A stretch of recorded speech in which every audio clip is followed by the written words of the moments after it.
పిల్లలు చనిపోతే కానీ స్పందించరా? మగనూర్ ఘటనపై హైకోర్టు ఆగ్రహం. ఆదేశాలు ఇస్తే కానీ పని చేయడం చేత కాదా? అధికారులను ఉద్దేశించి తీవ్ర వ్యాఖ్యలు. కుర్కురే ప్యాకెట్ల వల్లే ఫుడ్ పాయిజన్. ఉన్నత న్యాయస్థానానికి విన్నవించిన అధికారులు తాము బయట తినలేదంటున్న విద్యార్థులు, గేటుకు తాళం వేశారని చెప్పిన స్టూడెంట్స్, మెత్తగా ఉన్న అన్నం, ఉడకని ఆలుగడ్డలు, ఆ రోజు ఫుడ్ ఎలా ఉందో చెప్పిన విద్యార్థులు, ఇంటి నుంచే బాక్సులు తెచ్చుకుంటున్న వైనం. జిల్లాలో బీఆర్ఎస్ నేతల అక్రమ అరెస్టులపై హరీష్ రావు ఆగ్రహం. ప్రభుత్వ అప్రజాస్వామిక విధానాలంటూ మండిపాటు.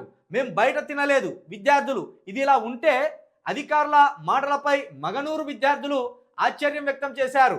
తాము బయట ఎక్కడ తినలేదని తెలిపారు. గేటుకు తాళం వేసి ఉందని, గేటు దగ్గర 2 సార్లు ఉన్నారని తెలిపారు. ఆ రోజు అన్నం మెత్తగా అయిందన్నారు.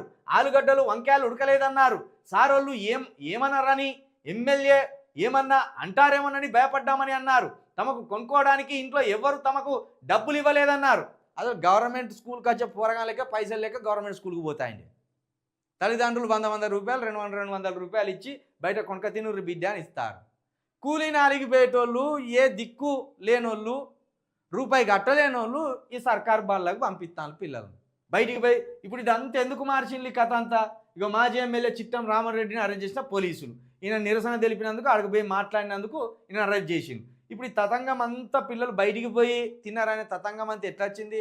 ఈ వాకాటి శ్రీహరి ఎమ్మెల్యే ఉన్నారు కదా, ఆయన లేవని ఎత్తింది. ఇది పోరగాళ్ళు కుర్కురా ప్యాకెట్లు తింటే ఫుడ్ పాయిజన్ అయింది, లేదా ఇంటికాంచెలు బాక్సులు తెచ్చుకొని ఇంటి భోజనం చేయడం వల్లనే ఫుడ్ పాయిజన్ అయింది, వాళ్ళు ఆసుపత్రిలో పడ్డారు.